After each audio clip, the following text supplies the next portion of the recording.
It is House of Strauss. I am joined by Jason Timpf of the Hoops Tonight YouTube channel, and you have seen him likely with Colin Cowherd if you are a fan of basketball in any depth, Jason. It's nice to meet you finally in this particular format.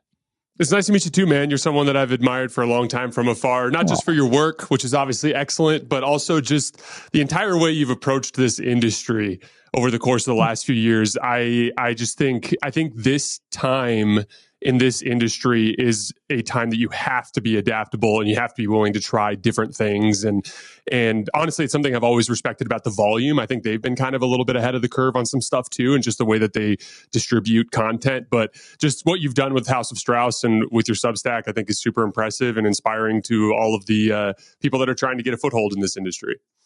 Oh, well, that's very kind of you to say. And I think that's what this conversation is going to be about.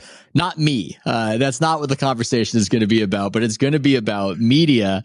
And hopefully it's going to be a bit of a respite because you work your ass off, man, talking about the NBA. And I know that's what you're doing right now with just full commitment. So I'm hoping that we can go a little more 30,000 foot in this conversation, because for those who do not know, this is actually the first conversation I've had with Jason. Oh my God, how lucky are you, listener? You are listening to literally the first conversation that I'm having with Jason Timpf. Incredible, your good fortune. And it's because I think you sort of came out of nowhere. Other people in the industry, I had seen them on the circuit. I was on the beat. And I would see them at arenas and I would see them maybe at Summer League. You somehow got in through some side door to where I was eventually texting friends of mine going, who is this guy? And he's really good. And they go, yeah, he's really good. I like what he's doing. And we almost don't know. We don't know where you arrived from, Jason. And I feel like, because we're talking about an industry, it's a hard industry. It's hard to get in. It's hard to make money, but there are opportunities. You seem like you're somebody who has paved his own way, and I'm monologuing a lot before I give you a chance to talk, but I will read something. I read it in Barrett Sports on you, and whoever wrote it, I don't know who the writer is, but he actually did a really good job. I mean, article rated as the lost art. He really built up the drama of your life. I will get through these two paragraphs and then I will allow you to speak, Jason. But it says, there was once a time when Jason Timpf always included Colin Cowherd in his commute to work. As he made his morning drive to a sales job at Verizon, the herd was appointment listening each morning for Timpf. The ex-college basketball player would marvel at Cowherd's ability to make relatable references and break down all of the same basketball games he would watch the night before. One of the unique things Timpf can remember from listening to the herd during that time was Cowherd saying if Fox ever put someone in front of him, he could tell in 5 seconds if that individual had the skills to be a host. It was far from a hot take on the Lakers, but still a distinct moment that stuck with Timpf for many years. Little did he know at the time, but Cowherd would soon give a 5-second evaluation of Timpf's career. What drama! Oh my God. Man, it's so funny because I was literally working a sales job. It's funny. I got done playing in college and I was playing in Phoenix at an NAIA school up there. And when I came back home, I immediately was just kind of looking for a job. And so I ended up getting a sales job at Verizon Wireless and I pretty quickly became good at it. And then I got promoted in less than a year to a management position. And so I was like basically the dude with the slacks and the dress shoes that was like managing a sales team.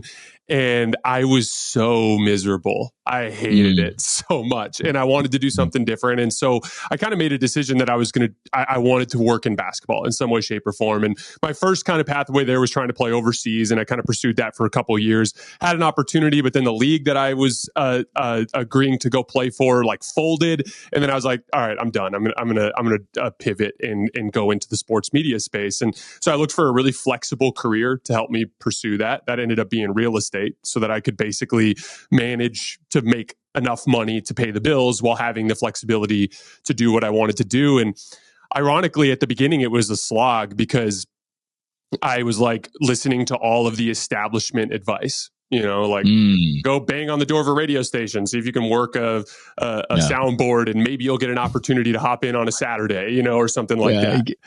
Go climb a ladder to a tower that doesn't exist anymore. Exactly. And there was even a sports media school out in Charlotte where I was living at the time. My wife and I briefly moved out to Charlotte for a couple of years.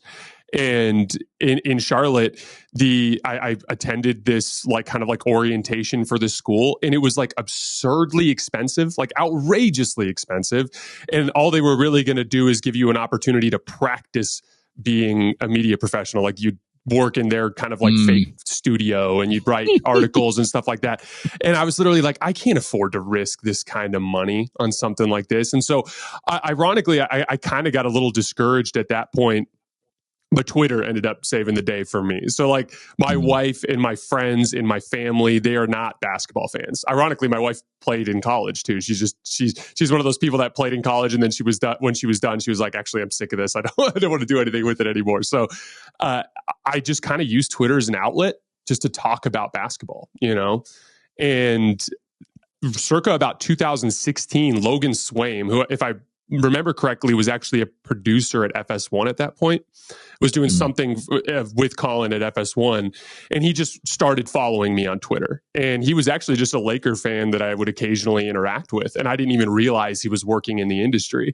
But over the course of time, that's just kind of like a stage setter, because in late 2020, early 2021, I got invited by, who Jason Maples is? Yeah, Coach Maples. Yeah, love Maples. Just doing incredible things in the basketball community too for kids. And he invited me to come on the Timpf of Hoops podcast as a guest. And I did it once and was like, this is awesome. I love this. This is how I want to do it. And so I literally that next day went on Amazon, bought a microphone, bought a little webcam, and just started doing stuff on Twitter. And that was kind of the birth of the Jason Timpf podcast, so to speak. And then we just basically used the free tools that were available. I partnered with Raj to do instant reactions after Lakers games too. Chapalo is a guy who covers the Lakers with Vinay Kilawala. They do a really good job as well. And I partnered with him, and we did post-game reactions.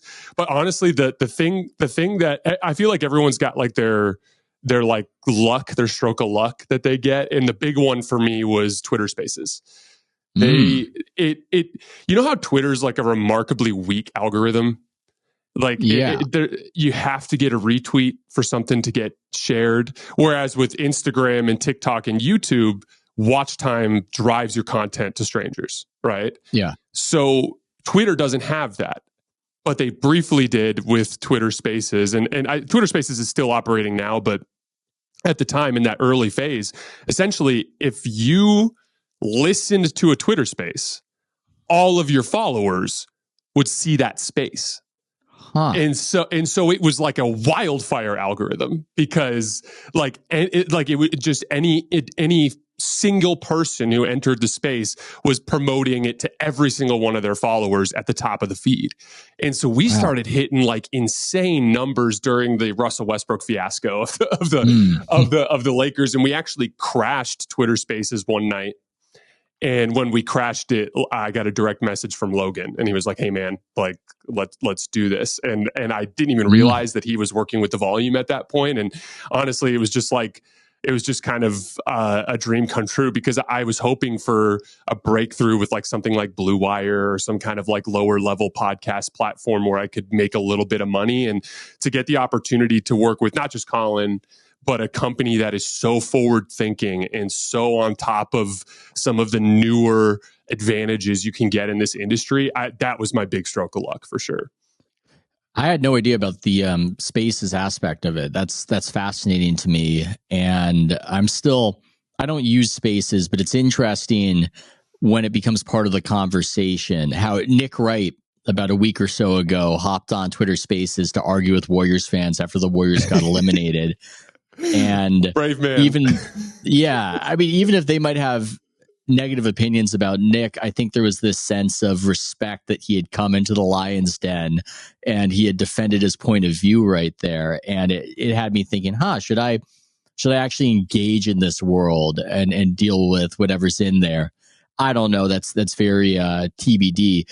The volume, I think, is really good about the instant reaction or the quick reaction. And that's not easy to do because there's usually a quality versus speed trade-off. I know I hated it when ESPN would want me to have a recap on the Warriors up 5 minutes after the buzzer. That felt like too much. But before, when it was about an hour, that was something that I could manage that. It worked.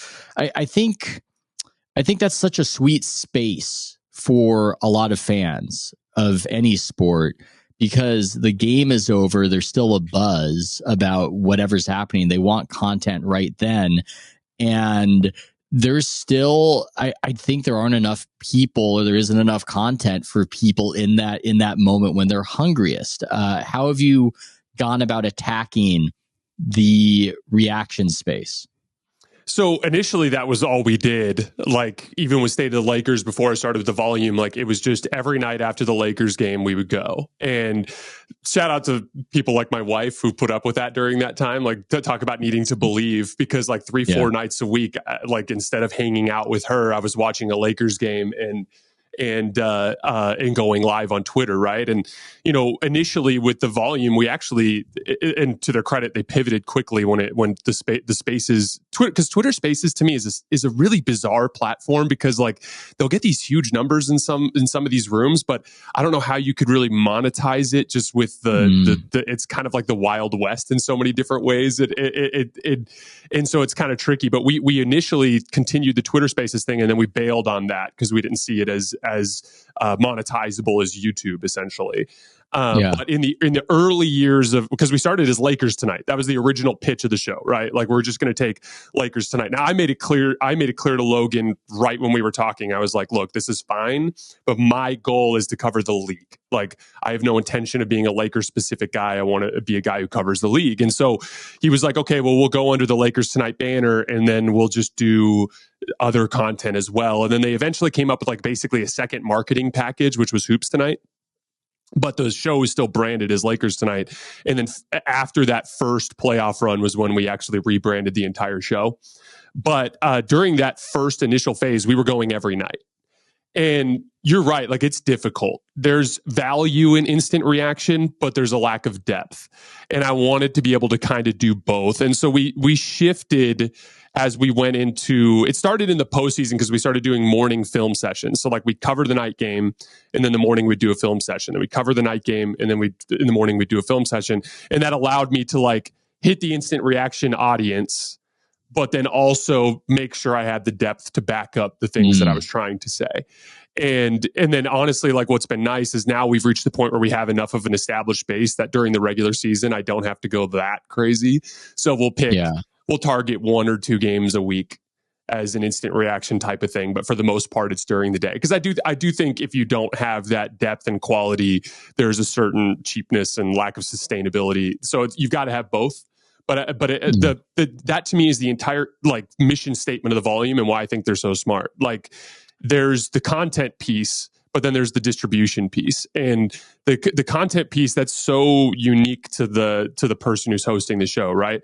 But the distribution piece, there are certain things that everybody needs to be doing, like not just the instant reaction, but got to be on YouTube. Like, it's amazing to me how many shows out there are still not using YouTube. It is a free advertising platform. It has great monetization built in. There's so many things about YouTube that are useful. I think the volume is great with social media content. I think like they're great with like one of the things the volume will do is they'll take my show and like I'll be in the weeds for 85% of it, but they'll market it around the 15% that is more palatable to the masses, which I think is really smart, because you pull them in with that, and then I act like normal and authentic myself on the show, and I just, they taught me so much about how to kind of take advantage of the tools that are available to you. And I don't think the volume success over the last couple of years is a coincidence. I don't think so either. I will definitely need some tips because we have a YouTube channel, but I only really know how to make money off my newsletter format. I don't know the tricks of the trade. I admire you YouTube stars who have figured it out. Maybe that's a good question for you. What would your advice be on being a presenter of content in that format? And then additionally, was there anything from sales that was at all useful in that context? So, it's funny. I was listening to Colin and Nick Wright the other day, and they had their part 2 of their most recent episode. They were talking about advice, right? And one of the things that Colin said is like, my advice isn't necessarily going to work for every kid out there, so he doesn't really believe in it. But him and Nick got into it a little bit, and Nick actually kind of pitched the idea of basically like, just do it, like just make content. And it's funny because that's always been my ethos. I'm a big believer in like fake it till you make it, essentially, when it is, I think, is the best pathway these days. Because of the free tools, it's like impossible for someone who's talented to not get discovered as long as they're using the free tools, because the algorithm promotes quality. That's the most beautiful thing about this system is like someone clicks your video and they watch it for a while. It is going to power the algorithm to push it further out and further out. Right. And so like my advice to literally anybody who's trying to get this off the ground at this point, whether you're a movie critic or you're into politics or you're into sports or whatever it is you do, like just start making content and get it out there. Totally agree. As far as the algorithm goes, I'm a big believer in like multiple cracks at it. So for instance, one of the things that we do at The Volume, which I think is really smart, is we'll take the full show and we'll put it out. Then what we do is we basically just target, because like you have a character limit on the YouTube title, right? And then you have only so much eye candy that you can put in a thumbnail, right? So, but if you're doing 6 topics in a show or 5 topics in a show, you're not going to be able to get all of that in the thumbnail. And so just take every segment and break it out, market it, put it on YouTube, because you're effectively giving yourself multiple cracks at the algorithm. And so we'll have breakout clips that don't do well. They might just do 2,000 or 3,000 views, whatever, but then we'll have like usually like 3-4 times a week, we'll have a breakout clip, just a random segment that catches the algorithm and gets going and gets, 30, 40, 50,000 views just as like free money on the top in addition to a show we've already released. And so I think it's just like all it really is optimization of the tools that are available. Yeah, I mean, it's almost like you're at a butcher shop where you can sell a whole cow and then somehow be able to still sell pieces and different cuts of the cow. And it doesn't really impact your bottom line. That's quite an advantage. The only disadvantage is that there's so much competition in the space, so many people competing for eyeballs that it's hard to really break through. That's difficult. And it's still a bit of a mystery to me as to what resonates and what works and what people are even looking for. Do you have any theories on that? Or has this just been, I'm going to continue to grind, I'm going to continue to work, and I'm going to succeed because of that? So that's the second piece of it is like, I'll just be straight up. If my entire life was just shifted backward 10 years, I'm probably in sales right now. That's just the reality of the way that this new kind of influx of tools has given me an opportunity. So there's a blessing and a curse with that, because the blessing is the opportunity, but the curse is everyone's doing it now, right? And so you're right. Like it's just completely and totally flooded. Even just like, I even think it's interesting just with the former professional athletes. Like there are so many athlete podcasts now, but it's because it's easy to get one out. You don't need to approach ESPN or some media entity and be like, hey, can you please let me have a show? No, you can go right now and make one. Anybody can do it. And so that kind of makes the marketplace flooded. And so you have to find a way to separate yourself at the end of the day. And so I think a big chunk of it is work ethic. So like one of the big ones for me, every NBA pod that I listened to, and there's a bunch of guys out there that were important to me, like Bill Simmons was a huge one for me, just him being just a historian of the game. I read his book, and that shaped a lot of my initial kind of impression of NBA history. Obviously, Zach Lowe, Kevin O'Connor. There's a bunch of guys out there that I looked at in the early phase of my kind of like wanted to go down this route that I admired and respected. But the vast majority of them are doing 2 or 3 episodes a week. Yeah. And now one of the differences in their format is they don't really do individual games. They do big picture stuff. So it's like, hey, Tuesday show, we're going to talk the Central Division, or today we're going to talk, we're going to do half Mavs and half, the Suns or whatever, right? Like, and then they'll do a big picture and they'll talk about that team within the context of the last couple of weeks. And they basically run through that cycle, and that allows them to kind of like hit all of the teams. And so one of the tools that we used games as the framework for the analysis. So like so for instance, like if we cover a TNT slate on a Tuesday and there's 4 major market teams that are playing, we'll do an instant reaction to both games. But in my prep, I'll research how they've been playing over the course of the last couple of weeks. And we'll basically effectively do that, but frame it around the game. So we get the benefit of the instant reaction kind of like algorithm bump, right? But then we also have daily topics. It gives us a daily news cycle to cover. And so essentially, like what I think is interesting about Hoops Tonight is it is a daily NBA show, which is just something that you don't see terribly often out there. So I think that's been kind of like a little niche that we've been able to slip into and have some success. Yeah. I mean, you got to work like hell to do that. I hope you treat yourself to a nice vacation or give yourself some sort of balance, because at least from my perspective, that is, I mean, that just seems very hard. But I say it from the perspective of somebody who is on the beat and maybe burned out for other reasons. The balance of what's a driver for you and what is sustainable quality, I think, is always difficult for anybody in this space. They call it audience capture, where you're captured by your audience. According to one of my sources, Jason, I don't know it to be true, but around 30% of your audience on YouTube is in the Philippines. That was just one of my sources told me that. And there's a lot of fandom for the Lakers and for the Warriors there.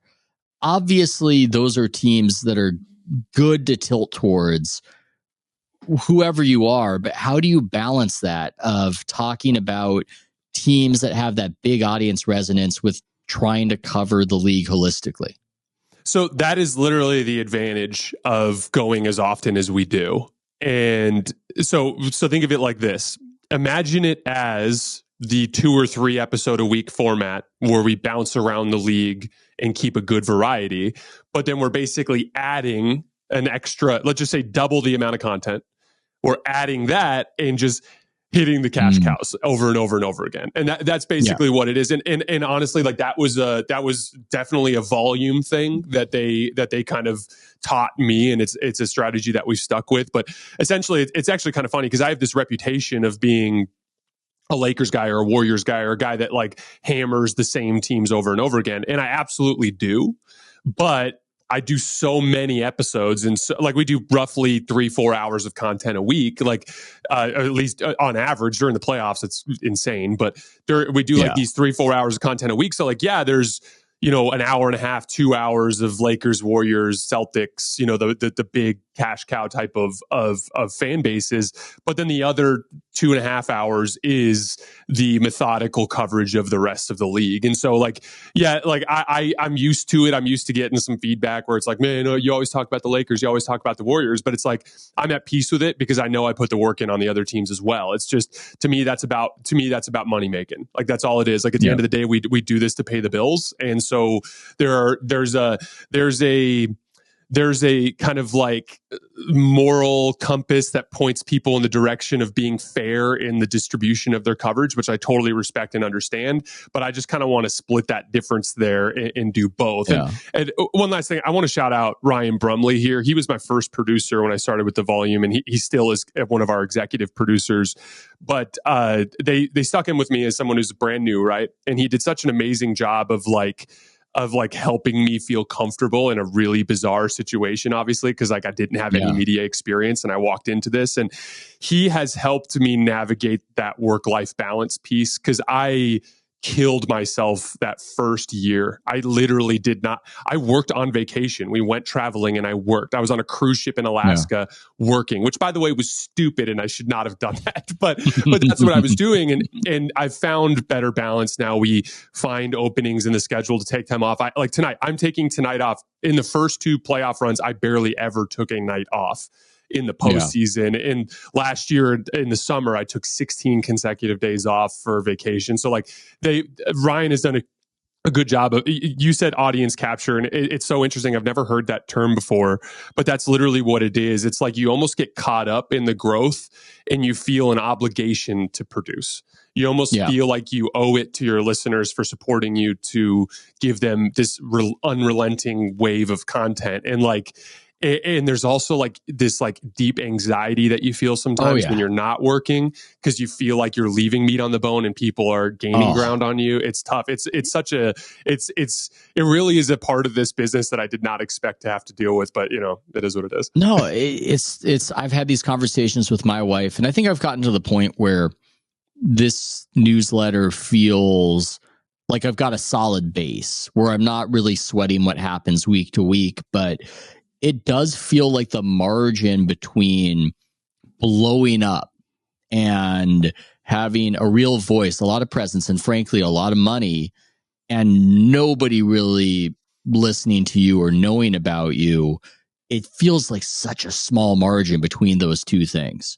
And it's hard not to feel that pressure when you're not working, and you know you always could be. You could always conceivably be doing something. So it's difficult. I'm wondering, where does your work ethic come from? That's the first thing people are talking about, is this guy, well, he's really good, but it's also there's just so much. Does that come from your parents? Is that just something that was always in you? I'm going to put it very simply. It's 100% derived from my love of basketball. I actually hate this about myself, but I am the textbook guy that is lazy about something if he doesn't care about it.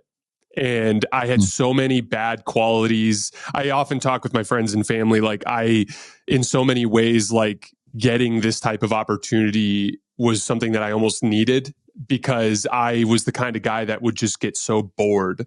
And I just couldn't. I had a hard time applying myself to things that didn't really invigorate me in terms of how much I care about what I'm doing. Like for instance, like when I was coming out of high school, I immediately got accepted into the engineering school at the U of A, at University of Arizona, and I had like this career track in front of me to be an engineer, and I just didn't like it, and so I was lazy. And so I literally failed out of the U of A in a year. Like it was bad. I just wasn't a good student. And like, ironically, you know what made me a good student was basketball. So I was a late bloomer. I was a terrible high school basketball player, just absolutely horrific. The story I always tell is we had 6 seniors on my varsity team, and on senior night, 5 of those seniors started and played minutes. I didn't see the floor, and that usually is considered like that's the night when you let the bad senior play. You know, and you're what? You're 6'6", 6'7", something in that neighborhood. Yeah, I have like 6'6" and a half of shoes on, and then I have pretty long arms. I was gifted with some good natural basketball ability, but I was a late bloomer. I didn't really become an athlete until I was like 19. And so I was a really bad high school basketball player. And I grew up in a family that was big on football and baseball. So I didn't really get exposed to basketball. It's actually how I became a LeBron fan. I happened to click on a game that had LeBron playing, and he won me over. And then I fell in love with basketball, and the rest is history. But like my 3rd year of college, I walked into an open gym at the local JUCO here in town, and I just killed everybody. And so then they offered me a scholarship on the spot. And so I approached my parents and I'm like, hey, like I want to do this. And they supported me. And so then I go through training camp and we're working our way through the season. And I get called into the office and they're like, hey, you know, you can't play, right? Like your grades are terrible. Like, what are you doing? You know? And so I had this insane track from there. I had to sit out the first semester. Over winter break, I had to take a full class load over winter break. to get eligible for the spring semester, played. Then I got offered a scholarship by a better junior college, basically a basketball factory down by the border called Cochise College. It was they're like, it's like, just imagine a basketball powerhouse at the JUCO level, but like stuck in the middle of the Arizona desert. Like that's like in the middle of nowhere. And so then one day that coach approaches me and is like, "You're not eligible for year 2." And I'm like, "What do you mean?" Like, I went to all this school, and they're like, "Well, for year 2, they take the average of your previous," it was some weird rule so that summer I had to turn around and take a full class load. And so it was so funny because I went from being this like awful student who was super lazy to like to a guy that was like getting really good grades and taking this insane class load because of basketball. I'm fascinated by this because you're clearly a sharp guy. Did you think you were dumb? I mean, what was the whole, what was the narrative that you told yourself about where you were at and where you were headed? I just was a lost kid, man. I didn't know what I wanted to do with my life, and I didn't have anything that gave me that inspiration to work hard, like we're talking, like we're kind of talking about. And that's how special basketball is to me. Basketball literally fixed my terrible, terrible study habits and turned me into a good student, right? And so that I tell that story just to kind of set the framework in the sense that when I started in the sports media space, it's just easy for me to work hard in this space. That's the only way that I can put it. Like basketball is just, it's given me literally everything I have in my life. It gave me the most exciting moments of my youth in college basketball. It gave me my school paid for over the course of that stretch of time. It gave me like some of the experience post basketball in terms of like the pursuit of overseas opportunities and money tournaments and all these kinds of things. And even just now, like I'm 32 now, I'm a better basketball player than I've ever been. And I love it. And I approach it like a pro every single day just because of how much I love the game. Like I literally go through a weight training and skills training regimen on a daily basis for no damn reason other than the fact that I like being good at this shit. Like that's literally all it is. And so it pushes me. It is my number one driver of everything I do every day. Are you annoyed that you didn't have that mentality when you were younger? Because, and I say that because I find myself annoyed. Was never the basketball player that you were, but I played in high school and I never approached it with any sense of strategy. I would just go out there and, well, I hope I hit my shots, like I hope I score. There wasn't any of the sort of analysis of, well, they're doing this, so I should do that, or I should practice this way or that way. And now I go, man, I wish when my ankles were better, when I was a little bit younger, I actually thought the game. Do you think about it that way, or were you just always thinking the game? I have a massive, massive chip on my shoulder with basketball from that specific dynamic. And what I mean by that is like my entire timeline as a basketball, like as in my basketball development was shifted forward like 10 years later than the majority of kids who get into basketball. Like I started playing literally when I was 16. So like I was so far behind in terms of my development. And then not only that, like I grew a ton. So like I was basically Bambi when I was 16 and 17. Like I was 6'6", but I was probably 180 pounds and just rail thin. And I wasn't athletic in any way, shape or form. And then like literally when I was 19, I just kind of like grew into my body. And suddenly I was like freaky athletic, like elbow at the rim athletic type of player. And so then I was super raw, right? I was like this big athletic, kind of forward, but I didn't have any of like the skill development piece. The one kind of thing was I was a streaky shooter, and that kind of carried me in college. Like I had stretches where I was a really good shooter and stretches where I was a bad shooter, but that kind of carried me in the college level. And then I could defend and I could rebound. I was always a really good rebounder at the college level. But so I actually became obsessed with skill development post-college.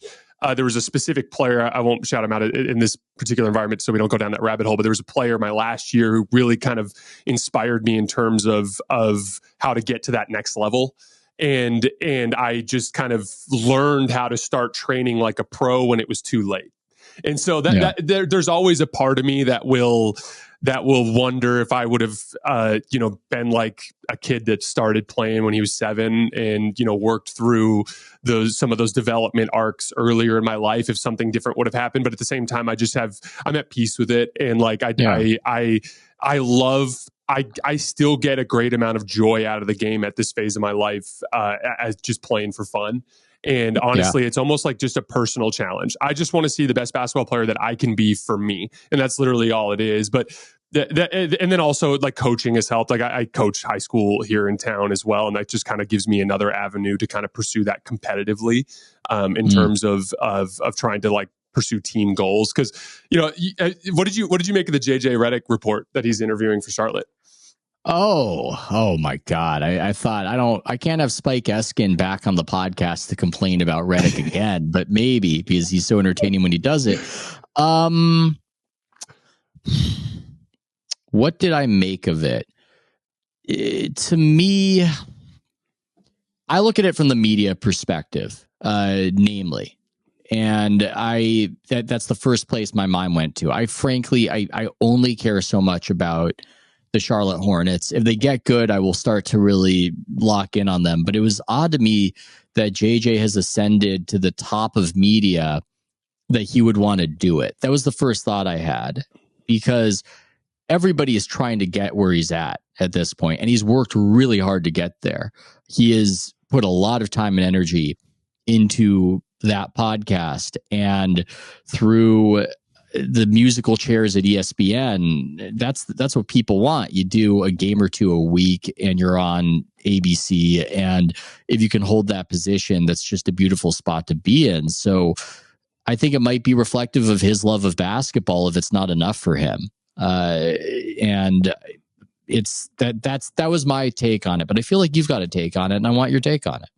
I immediately just was like, I totally get it, because you know what's interesting, like, this is the best job. It really is. Like, even just from the perspective of what I do for the volume, like, I don't ever have to leave my house for work, with exception of occasionally going to, to like summer league and things like that. Yeah. So, but like, obviously JJ's is more involved because he does First Take from time to time and he travels for ESPN. And so his version of it is definitely more involved. But even within that lens, there's no doubt that if he took over as head coach of the Charlotte Hornets, his workload would probably triple, and his level of stress every day would significantly increase. His travel schedule would get tougher. And like, at the same time, like, I just totally get it, because here's the thing, Ethan, like, I love my job and I love talking about basketball, but there's always a little part of me that feels dirty when I have to be critical of a player. I hate it. It's literally one of the worst parts of the job. You absolutely have to do it. It's one of the things that I think gets glossed over, especially by some of the media, or some of the former players that are in media, that they act like you're trying to tell an NBA player how to do his job. That's not what it is. This job requires authenticity. It requires criticism in the same way that it requires praise. If you just have praise without criticism, your praise is empty. If you just have criticism without praise, your criticism is empty. You absolutely need to have that, right? But there is absolutely nothing like the team goal of going after let's just call it the Larry O'Brien in this case, going after the ultimate goal of winning the NBA championship. Like, there's just nothing like it. Like, I have been able to scratch the basketball itch in so many different ways after college, in terms of playing pickup and playing in money tournaments and coaching and at the high school level and all these different things. But like, there's just nothing that has been able to recapture that feeling I had when I was playing at Arizona Christian and we were a top 5 team in the nation, and we were going into conference play and trying to jockey in the standings with Vanguard and Hope International and all these teams, and going to the NIA tournament in Kansas City and rolling in deep with your team and going to dinners. And there's just nothing that captures that. And I just immediately thought, JJ has the most amazing job in the world, but that's what he actually wants to do. He wants to be a part of a team, and he wants to go after that goal. And I immediately was like, totally get it. Yeah. Well, to be in variance, I think, is the deep human need, to be in a situation with adrenaline where you don't know how it's going to end up. Now, it's different for coaches than players. Players, you're in variance moment to moment. I mean, I love that on my low level. You were talking about pickup. I play in a Sunday pickup game, and I think about that damn game every day of the week. Every day of the week. And that's a beautiful thing. Coaching, so playing, I guess, that makes sense to me. If you were playing in the NBA, that sort of addiction makes total sense. Coaching makes less sense to me because there's just so much bullshit involved and people are undermining you and it seems frustrating. But at the same time, there's enough of it. It might be methadone for the heroin that you're missing because you're getting some of it. There's an energy. I remember with the Warriors, they would call it the pit, that sort of area where the coaches and the players are all in on the ground level of a game. And I just have these memories when we would sit with good seats in the playoff series, Memphis at FedEx, and the Warriors were down 1-2 in that first finals run. And I just remember one of those relocation plays when it was still a little bit new that they were doing the Steph passes and then the relocate and the ball swings around, swings to Steph, 3-pointer swish. And I just remember looking at Kerr and he just pumps the fist just like a madman. And hey, that might not be the same as when he actually hit a shot that mattered in the NBA finals, but there's just something there that they're addicted to. And I think that's why coaches are the second. They're often miserable, but the general managers are the most miserable. The only happy general manager I ever met was Daryl Morey. I think that there's something about being a general manager that's too much like what we do. It's too much in the outside of it. And people want to be in the pit, man. People want to be in the mix. Yeah, I think that it's a lot more rewarding than people realize. So when I first started, I decided that I wanted to do it, and it was before I was with the Volume. And so the first season I did it, I was actually deeply involved, and I was at practice every night, and I was going to the games. And the only time I would take time off, I would take like occasional nights off to do State of the Lakers, right at the end of the night. But for the most part, I was very involved. And when I started with the Volume, my role with the program has shifted towards now I do skills training in the mornings, and I primarily just focus on player development. But I will say that like there is a form of fulfillment when you see a basketball player figure something out and take a leap, or when you see a basketball team kind of connect on a deeper level or figure something out. The wins and the losses and the grind from the coaching perspective, they're different than what it was like as a player, but I do think they're equally, if not more rewarding. And I think JJ, has been doing some coaching with his kid, if I'm not mistaken. And so I think he's gotten a little taste of that. And I think he wants to kind of transition that to the NBA level. But like, I do think there's more rewarding to it than people realize. You're right, though. There is a misery that comes from that relentless competitive energy and that constant state of dissatisfaction. Because that's the thing, like I will go to a Sunday men's league game, and I'll have 3 big dunks and 20, 30 something points, and we'll win by 15, and I'll get in the car and I'm just irritated about the 3 or 4 mistakes I made in that game. Like it's just kind of like it's kind of like part of that process. But yeah, I totally sympathize with his desire there. Also, one last thing, I feel I'd be remiss if I didn't mention his name as well among the people that I admired a ton in the early days. I'll just put it this way. I think JJ is the best in the world at what I do. Like I think when I listen to him just in the weeds breaking down basketball games, I just think he's the best. He's someone that I aspire to be more and more like. I think that he's going to be missed if he does go in the coaching route. Well, I mean, the work ethic is crazy. I think people don't understand how hard it is to book so many people and do those interviews. And he's combined it with the standing and the status of having been in that world, which then opens these guys up to giving answers that they wouldn't ordinarily give. I I'm curious about. I'm curious if you would actually do it. But Jeff Van Gundy was trying to get back in the mix for so many years when he was at ESPN, and so was Mark Jackson. There's clearly something addictive to the NBA circuit in a way that I can't totally relate to, frankly. I feel like, God, it's such a blessing to live a normal life versus the NBA life. That's my perspective on it. But I think it's hard because if so much of you has been defined by the NBA circuit as these guys were, and you've become a huge deal, paid a lot of money, and your love of the game helped get you there. What I've experienced is that the NBA, it's almost like it's this merry-go-round that is just, it's a merry-go-round that's going 50 miles an hour. That doesn't sound very appealing, but work with me on this analogy. Follow me on this one. It's a world that is overwhelming to the senses, and the rest of the world around it doesn't really exist that much. And when you're in it, you are in it and you feel like you are in it. But when you're out of it, you're not a part of it. And you feel that deeply. I felt it deeply when I quit my job and I started doing this, where I wasn't on the circuit anymore.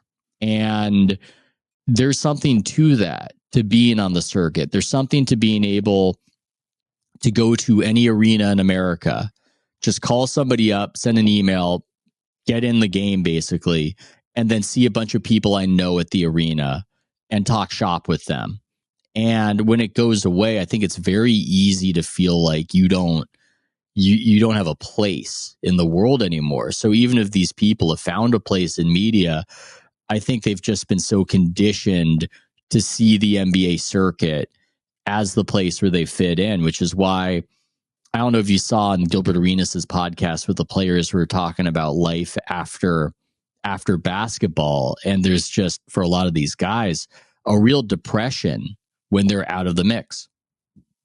Yeah, it's like an empty feeling. I mean, it's kind of like we talked about earlier. There's no way to recreate that feeling. And in at the NBA level, like you said, it's just so much more involved that I can imagine it being even that much more jarring of a drop off.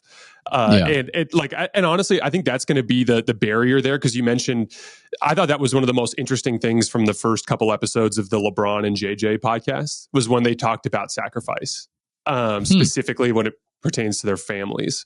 Because like that, for me personally right now, I'm very lucky to be deeply involved with my family and my social life, right? Like my wife and I spend a ton of time together. She's literally my best friend. We've got a friend group that we spend, a couple days with every month. We've got all of my family, her family and my family lives in the Tucson area. So, we're Friday night this week, we're going. Do you have kids? Not yet. Sorry. So basically, like, we're so entrenched in this, and like, let's say, I don't have any delusions of grandeur. I don't think I'm going to be offered any coaching jobs anytime soon. But but let's say that phone call were to come in, just theoretically for the sake of this situation, like I would be sacrificing all of that, like literally all of it for a good chunk of the year. And like, maybe I'd be able to make up some of it during the summertime. I can't even imagine at the college level, when you factor in recruiting and academic management and personality management and dealing with like literally kids, right? Like it is so deeply involved. And my guess is that's going to be the biggest barrier between JJ and anything involving him going into coaching, is that conversation with the family. Like, are you sure you want to do this? That sort of thing. But again, it's like, but if there's an ache in his chest to do it, I mean, that's also something that has to get factored in, It's why I think that maybe I'll try to coin this, not a midlife crisis. It's almost like a midlife boost, where I've seen people in media get more productive after their kids become old enough and maybe go off to college. I've seen, like, oh my God, Bill Simmons, it's a holiday and they just made a trade and he's got an emergency pod up immediately. Now, Bill Simmons has always been a beast content wise, but I think now that his kids are a little bit older, even if even if the conventional wisdom is as you age, you get less productive, you've got less energy, I think there's this tremendous boost that happens. And I think Steve Kerr got more into coaching when his kids were old enough. But when the kids are at an age where they're still coming into being who they are, that just seems extraordinarily difficult. I didn't have to have the commitment to being a media person that a coach or a player would, obviously. But one of the reasons why I quit my job in 2021 was because I could tell that my older son was becoming aware. And in the NBA, you've got to be occupied during the evenings. And that's when he's home, in the West Coast, the early evenings.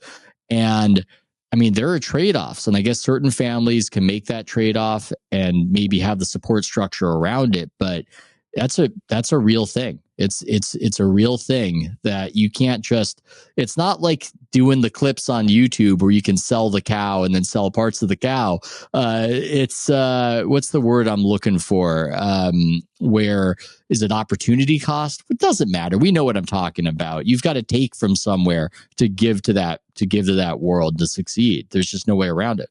Yeah. And like to that point, like when my wife and I have kids, I'm really, really interested to see how that changes my approach to everything. Because like right now I wake up every single day in my life is basketball. I wake up and I train the kids, and then I come home and I do my show. And then when I'm done, I do my weight training and I do my skills training, and I usually play some pickup. You know what I mean? And then I come home at night and my wife and I hang out and we do it again. Now, obviously during the playoffs, you could just add another chunk of time in the evening where we're working. But like my entire life revolves around the game of basketball right now. And I'm really curious to see how that like just will like completely shift when a kid enters into the equation and suddenly my motivations change. And honestly, I think that'll just be another challenge in terms of like balancing that with my competitive energy surrounding the success of the show. Well, the advantage you have as a media person versus a coach or a player is that you can choose when you work. I have 2 kids. It's not a crazy challenge versus larger families, but I do think I work my ass off, but the beauty of it is I can choose when I work my ass off. When I was on the NBA clock, when I was on that merry-go-round, I didn't have a choice about where I was, when I was. And that's unfortunate when it comes to the NBA because there's a lot of hurry up and wait. There's a lot of show up to this practice. The doors could open at 11:30 and they could open at 2:30, but you'd better be there at 11:30. And you've got to be there throughout the night. You've got to be on the road.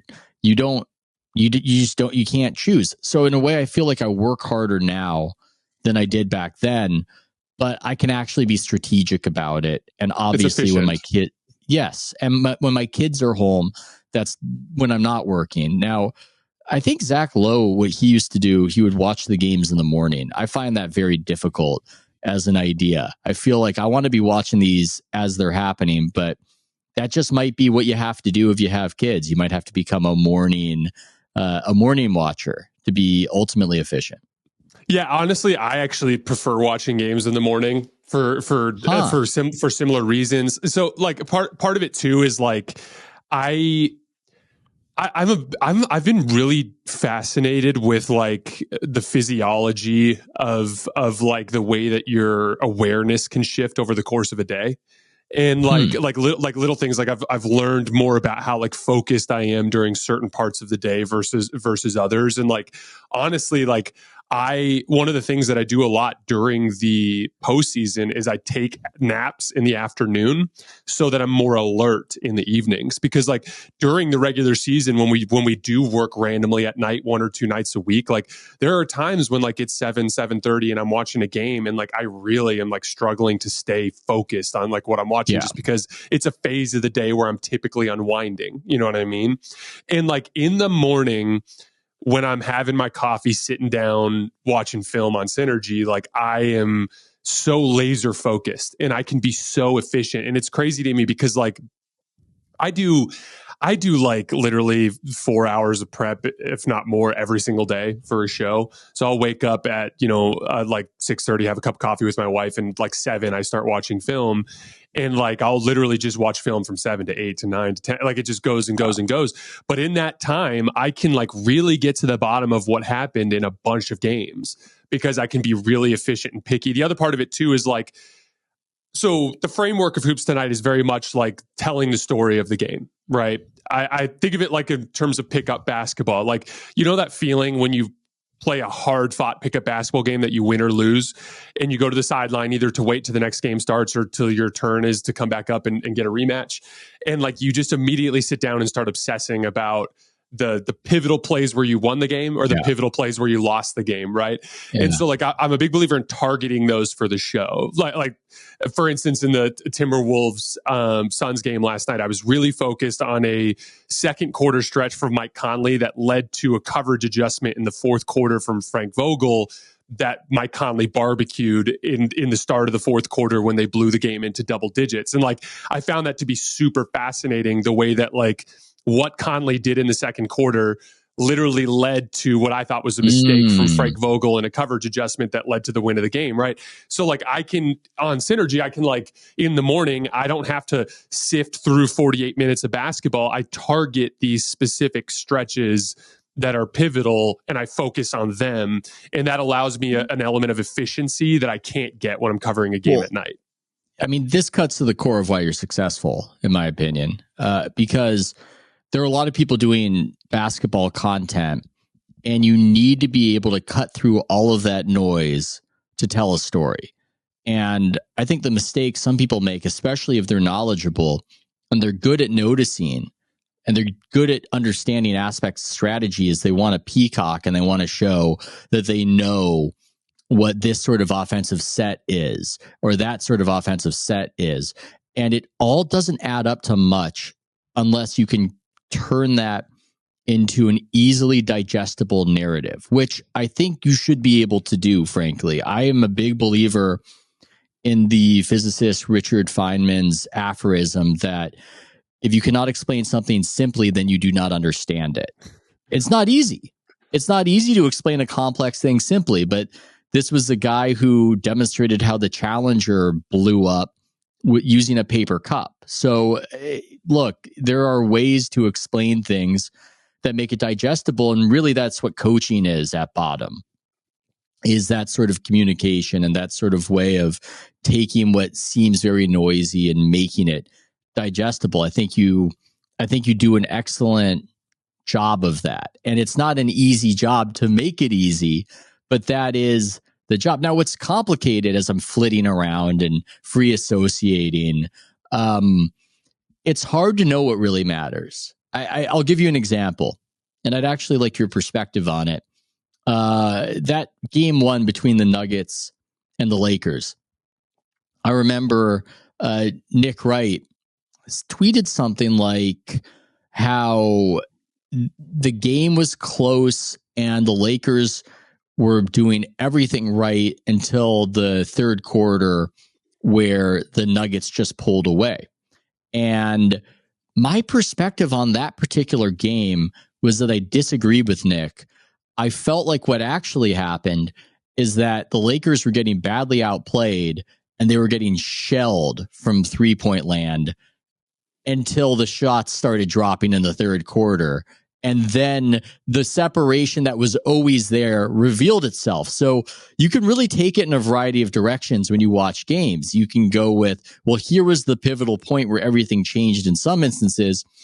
And then in other instances, you can go with, this was always thus, and the variance just happened to finally correspond with the reality. It's hard to know, I guess is what I'm saying. No, exactly. What's so interesting about it is this is what I love about this space is everyone kind of provides their own perspective. It's interesting because when I was younger, I used to get so caught up in all these debates and like, no, you're wrong and I'm right and here's why and blah, blah, blah, just like classic, the stupid, arrogant guy in his 20s kind of thing. And like one of the things that I've grown to appreciate now is it's more just looking at it from different perspectives. So I have this like deep-seated basketball ideology I'm going to steal a line from Mark Titus because he was the one who kind of pitched this originally to me, and I just love it. He says basketball is more art than science, and like that is deeply entrenched in my belief system surrounding the game of basketball. So, for instance, like you're not going to hear me talk a ton about variance on my show, but at the same time, I'm not arrogant or stupid enough to think that that's not the case. And so I do follow and listen to people that take a more statistical approach to basketball to basically force that perspective on myself to try to learn more and more about that. And so, for instance, like I don't like looking at things in terms of a singular cause. I always look at them as like there's a bunch of factors that are moving parts in these situations. And so, for instance, like this Lakers Nuggets series, there has been some shooting variance. There's no doubt. Like, I mean, the Lakers just in game 2 in particular shot really, really well. And then obviously the Nuggets missed a bunch of open looks, especially in that like third quarter stretch when the Lakers went up by 20. And like, that's certainly a part of it. But at the same time, like, there's no doubt that the Lakers came out in that game and brought a certain level of physical aggression and intensity that set a tone. The Lakers played way better in game 2 than game 1. I think there's no doubt about that. And to what you're saying, the Nuggets also had a ton of misses that rimmed in and out. And what's tricky here is that variance is a thing and luck is a thing, but it's so easy sometimes to adopt a loser's mentality and lean on that. You almost can't, whether you're making content about the game or actually participate in trying to win the game, simply attribute results to variance and luck and sample size and everything else. That just can't. It's funny, to get lucky in life, you would need to proceed as though luck doesn't exist. It's a strange thing that way. That's exactly that. You put it so well. Like that's literally the way I look at it. Like, there's no doubt that it's a factor. It's just borderline pointless to talk about. And so I'll make a reference of it. Perfect example is like the Pacers. The Pacers are a top 5 jump shooting team in the NBA by efficiency, and the Bucks are a top 5 team in allowing jump shot looks, right? So like game 1, the Pacers literally could not make a jump shot to save their lives. And it was obvious that they were nervous and tense and like they just couldn't buy a bucket. So then they go into game 2, they get, I want to say they were like 0.77 points per jump shot in game 1. Game 2 was like 1.22 points per jump shot. So like a substantial leap in jump shot efficiency from game 1 to game 2. There's no doubt that variance played a certain amount of like role in it, right?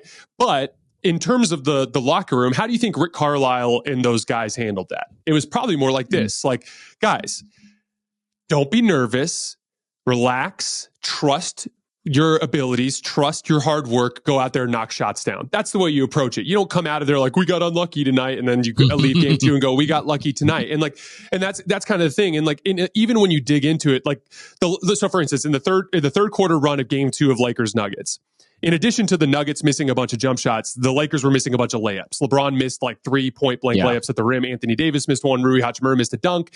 And like, so there's certainly an element of like, man, are we really missing these easy shots?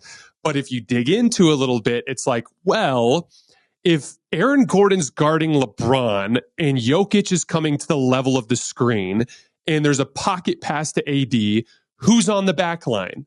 And it's like, oh, those and ones were against Jamal Murray tagging the roller.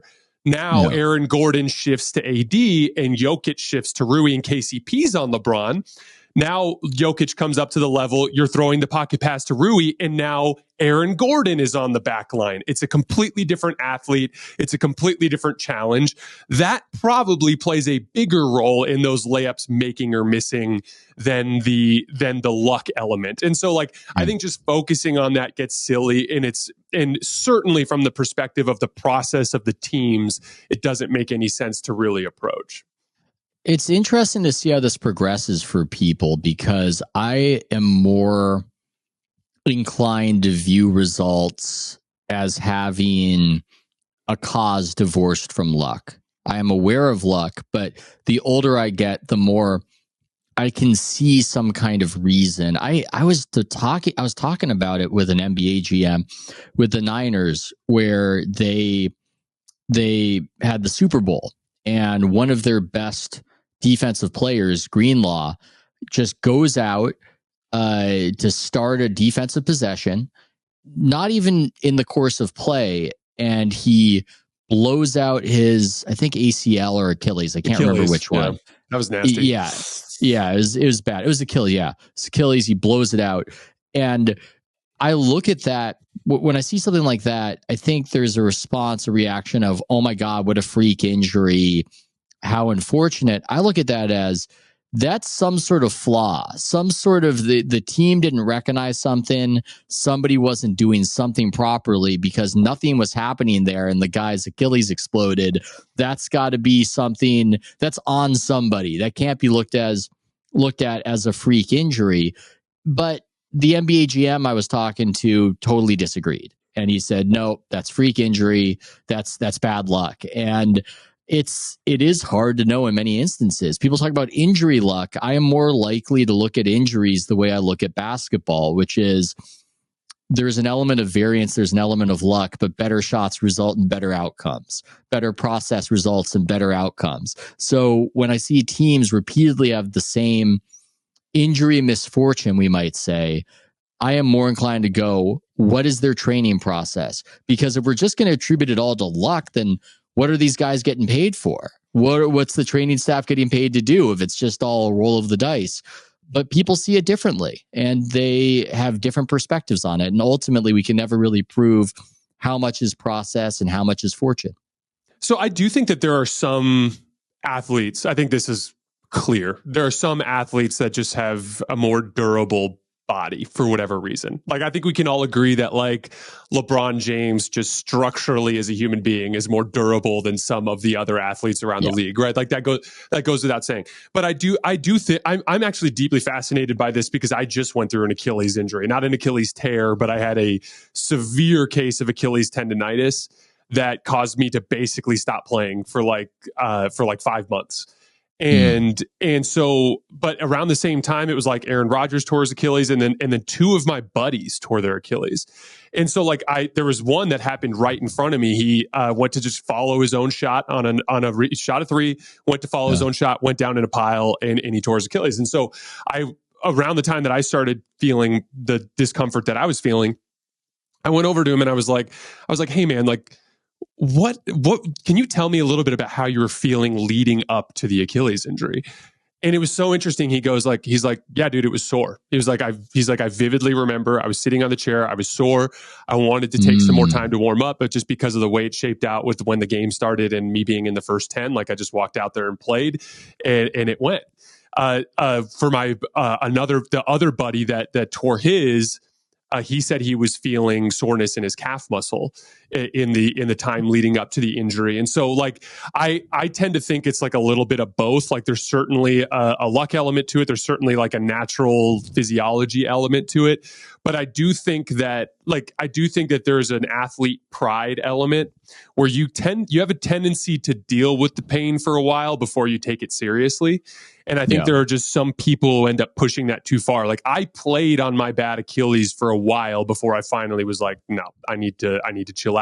And honestly, what helped me was seeing a couple of my friends tear theirs because it kind of gave me the appropriate amount of fear that I needed to address that. But like I do find that fascinating because I think honestly like it probably is about over communication with your medical staff and making sure that you're like managing soreness on a daily basis to try to address that. And like I do think that it's worth talking about medical staffs in these instances in a lot of cases. And in a Super Bowl setting, you kind of have to roll the dice too. Yeah. It's not a situation where you go, oh yeah, we'll try it in week 19. So maybe it was a calculated risk. I don't know. I saw my neighbor Desmond. I was playing with him over a year ago and he blew out his Achilles, and I needed to create a narrative in my mind about why it happened, because otherwise I wouldn't want to play basketball, because Desmond's a personal trainer. He is in peak shape. So I just saw a guy who's in way better shape than I am. And all he did was shot fake and drive and boom. And ultimately the narrative in my head is that Desmond never takes a play off. That was the lesson I learned from it. And not only that, not only does he never take a play off, he's always on you like a personal trainer about when you're being lazy in a game of 21 and not going full tilt. But I don't know if that's why it happened to Desmond, but I needed to tell myself some sort of reason, because otherwise it feels too scary. Like you're a gazelle going across the river with crocodiles and it's just going to happen to you. So that's another aspect where I'm not sure if my disregard of luck is more rooted in trying to be correct, or if it's more rooted in just trying to feel comfortable and feel like there's some sort of organization to reality and that bad things can't just happen out of nowhere.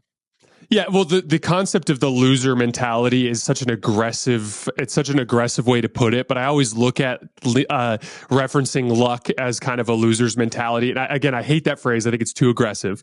But like, there is something about chaos versus control when it comes to your own personal ambitions. And in order to be driven on a daily basis, you have to feel like you're in control.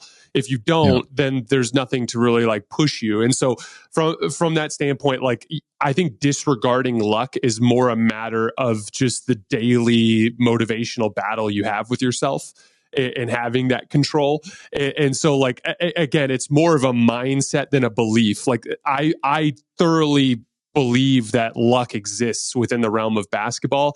I just personally have a hard time focusing on it or referencing it repeatedly because of the fact that I think that it's just kind of pointless. It's not a useful use of your time. There's just a lot there too when it comes to injury and it comes to why things happen. I think way more about fatigue than I used to. That's something when I was a kid, I don't know how you watch basketball. I had zero concept of fatigue when I was a kid watching NBA games. It was just, they're playing out there, they're screwing up, they're not screwing up. Now there's far more of a sense of it, of Anthony Davis put all of his life force into that first half, and now he does not have a lot left. And that's why we're seeing the results that we see. When I think about injury luck in the context of fatigue, the 2016 Warriors versus the Cavs is an interesting one to look back on, because if people would recall, the Warriors famously up 3-1 in that series. Draymond does something in other regions to LeBron, gets suspended. I am convinced that the Warriors had some sort of internal sense of how much life force they needed to spend to get to their goal when they were winning 73 games and finally pushing to the playoffs. And I don't think it's a coincidence that after that happened, Bogut gets hurt, Andre's back gets hurt. I felt like what had happened is that they had the finish line in their sights, and then all of a sudden the suspension comes for Draymond and they lose the next game. And it's almost like, I mean, can you imagine running a marathon and somebody comes out right when you see that tape and they go, well, actually another mile is being added? Your body is probably going to break down in that circumstance. And so that's one where I feel like there's just something, there's something there. There's something to the breakdown of the team physically had something to do not only with the season being extended to a certain point, but the season being extended past the point where they had an internal expectation is what caused the breakdown. I think this is super fascinating because I read your article about the physicality in the NBA and the platonic score of 100 to 100 and like I found it deeply fascinating because I have been so interested in how tired everyone looks in these games in this playoff run. Everyone looks exhausted because that extra layer of physicality. Because like, not only is the league gotten more physical in this concept, in the context of the regular season, I even feel like this postseason is more physical than last year's postseason was. And I think it's really under-discussed because there are a lot of basketball fans too. They'll be like, why didn't he drive every single possession? Why didn't he do this every single possession? And it's like, there is I'm sure you remember this feeling or you know of this feeling just from playing pickup on Sundays. But like, there's this point you get to as a basketball player. It's almost like you get tired and you can recover. You can get tired and you get recovered. But when you like push past a certain point, it's like you can't regain that like verve that you had in the early portion of the game. I thought a perfect example of this was Anthony Davis against Jokic in game 2. Early in the game, he was holding his ground, matching his physicality and really causing problems for him on the ball. And then those last 2 Jokic post-ups, he went through him like tissue paper, like he wasn't even there. And you could just tell AD's energy level just cratered over the course of that game. And I think it's honestly under discussed. I actually talked about this in my show last night because I found it really fascinating that Luka in that game last night is like sliding his feet and containing Paul George off the dribble, but also like having the leg strength to rise up and hit shots. Like even LeBron and just what he had in the tank at the end of game 2 against Denver, like those, I think it's Steph. It's the most underrated thing about Steph in his career is his conditioning and how he can kind of hold up under fatigue. But yeah, I think it's a really under-discussed element of the success of a lot of these guys. And honestly, to your point about injuries, it could be one of the most under-discussed elements of injury prevention is being conditioned to maintain those movements. I think one of the reasons why I think about fatigue more is honestly Steve Kerr, who Warriors fans might not like certain decisions he makes with the lineups, but I think he knows a thing or two about winning at the NBA level. I think I could say that much. And it informed how I saw a series because I remember when the Warriors went down 2-3 to the Rockets some years ago on one of those old KD teams. I can't remember if we're talking, I think it was maybe 2018 is what we're talking about. I remember we went in the locker room. I think it might have been myself, maybe Anthony Slater. Everybody else had cleared out and Steve was there. And they've just gone down 2-3. And he told us, it was not for attribution, but he told us, yeah, we're going to win the series. We're going to win the series. And here's how we're going to win it. They're exhausted. And the threes they shoot, I mean, that's what people don't know with a guy like Harden is that every time you dribble, you're spending some energy when you do that. It's not easy to see from the outside, but that's not just casual. That's not just casual. And he definitely had this philosophy that a series was not a situation like we're playing rock, paper, scissors, where, okay, you won this one, then I won that one. No, a series is more like a boxing match where one guy gets to the point of fatigue, and at that point, you could just tap him over. It's a situation, and when you think about a lot of series, there are series where it goes back and forth, back and forth, back and forth, but the way those old Warriors teams played, they played to exhaust you. They played collectively, sharing the ball at a high pace for back then. And the idea is at a certain point in this series, you are going to be done and we're going to take over the series. And that's how a lot of those Warriors series went, where there was a little bit of a volley, a little bit of back and forth between them and the Grizzlies. And then it's just takeover time because the many hands makes the work light approach to their offense turned it into a situation where they would just overwhelm the team that was very star centric and very much, I'm just going to dribble, high pick and roll. And I never really had thought about a basketball series in that way until being around them. But I think it's true. I think there's something to it that a lot of winning a playoff series is as much about energy management as it is anything else. I 100% agree. I thought 2017 that series felt a lot like that too. It was like Kyrie and LeBron could go toe to toe with the Warriors for 2 or 3 quarters, but eventually just the fatigue element of them creating every shot off the bounce versus the 5-out motion attack generating offense for the Warriors, it just was unsustainable, especially with the talent gap that they were dealing with. And like in general, I think we don't talk about this enough as it pertains to shot value. And this is something where I actually disagree with Daryl Morey and some of his approach. When it comes to that Houston Rockets team, for instance, there's so much focus on the shot value of the 3-point shot, and we missed 27 straight, and so on and so forth. But like, to me, the playoffs are so much more about the small sample than the large sample.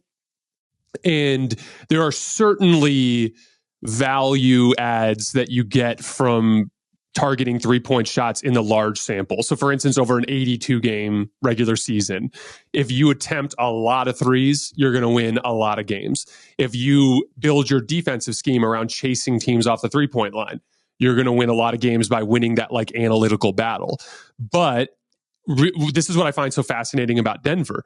They take a lot of twos between the rim and the 3-point line, between Jamal Murray's pull-up twos that he takes and Jokic taking his little, short little push shots and floaters in that 10 to 15 foot range. But it's like all of a sudden it goes from being a points per possession in the aggregate type of question into like, what's your field goal percentage on this possession? Like, what shot can you get to right here that you can make a high percentage of the time? And like Jamal Murray, he shot 46% this year on pull-up jump shots, not effective field goal percentage, just straight up field goal percentage. Like, he's gonna make half of them. And so, and Nikola Jokic, we know, shoots in the high 60s, low 70s on basically everything around within 10 feet of the rim, right? So like, there's a certain small sample advantage that Denver gains. And when you looked at Denver's offensive numbers this year, they actually weren't exceptional in terms of like the offensive rating compared to some of the other teams around the league. But who's the team you trust to execute offensively down the stretch? The team that can, in a singular possession, get high quality shots. You're reminding me of the other thing that Steve said after that game 5. The other thing he mentioned is that Chris Paul got hurt in that series, if you remember. And he said, look, James Harden is obviously the more dynamic player, but Chris is the one who fucks us up more because we have to guard the whole floor. And he's going to shoot that little mid-range shot. And it's not that that mid-range shot is so potent. It's just that there is something to keeping the defense honest. If we know that all of you guys are about behind the arc or trying to get the layup, then there's a predictability to that we can structure the defense around and we can attack you. But if there is something that you're throwing into the mix that we have to guard, we can't just let Chris Paul take a wide open 15-footer. We can't do that. He's going to make it above 50%. Then that breaks the defense down in a way that's subtle. So you can't, this is almost like the audience capture. And a lot of things are like this, where you can't just max out and optimize completely. It's not going to completely work. You need an overall mix and an overall quality, or you're going to come up short when it really matters. Yeah, the James Harden step back three is the perfect example of this. Over 82 games, when he's seeing a different perimeter defender every single night, like the next guy in line is not ready for James Harden's step back and his crossover move and his hesitation, hard dribble drive to the left. And so he'll take, let's just say a round number, he'll take 500, pull up threes over the course of the season, and like you just break it down on a points per possession basis, and it's like, this is the most efficient scorer of all time. He's getting 1.2 whatever points per ISO, and he's getting, but then it's like, then you break it down into the small sample, and it's like, actually, okay, now he's going consistently against a top tier perimeter defender who's seeing him every single possession down the floor for 2 weeks. And and the physicality and intensity has ratcheted up. All of a sudden, it's like actually a step back three where you not only need to get separation from the defender, but you need to get the appropriate lift to knock down the shot.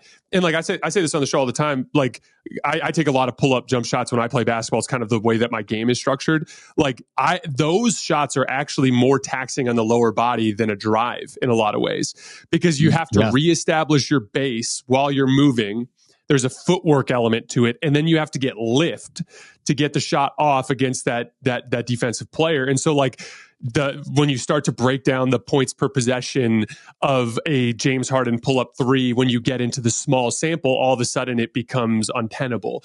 And to your point, like that's where variety and field goal percentage kind of come to the surface in the postseason. And that's why like playoff shots, those like the ability to knock down the tougher shots become more valuable. But now you can skew really far in that direction and become the Phoenix Suns, and then you have your own set of issues. But like I do think that is fascinating. Yeah, I think the analytics people almost got too strident in their case against the mid-range jumper because the athletes were too attached to the mid-range jumper. And ultimately, I always make the analogy to pitching, where, look, it's really a matter of, yes, the analytics are probably correct that you should throw more of your most effective pitch, but you can't always throw that pitch. So that's really what we're talking about here. Let the analytics be your guide in order to get more efficient, but you can't completely max it out. Once you max it out, then it becomes a bit of an issue for the reasons that we're describing right now. I could talk to you all day. I know you've got a lot of things you have to attend to in your 4-hour preparations for your YouTube videos. This has been fantastic, Jason. Where can everybody find you to check out the content you're producing right now? No, man, this has been a blast. I hope we can do it again sometime in the future. Obviously, the YouTube channel is Hoops Tonight. The podcast feed is Hoops Tonight. And then I'm on Twitter @_JasonLT. That's my primary social platform. I'll do show announcements and I'll tweet like an angry fan there sometimes. But those are the general places you can find me. Oh, this has been great. Would love to do it again. Thanks so much, man.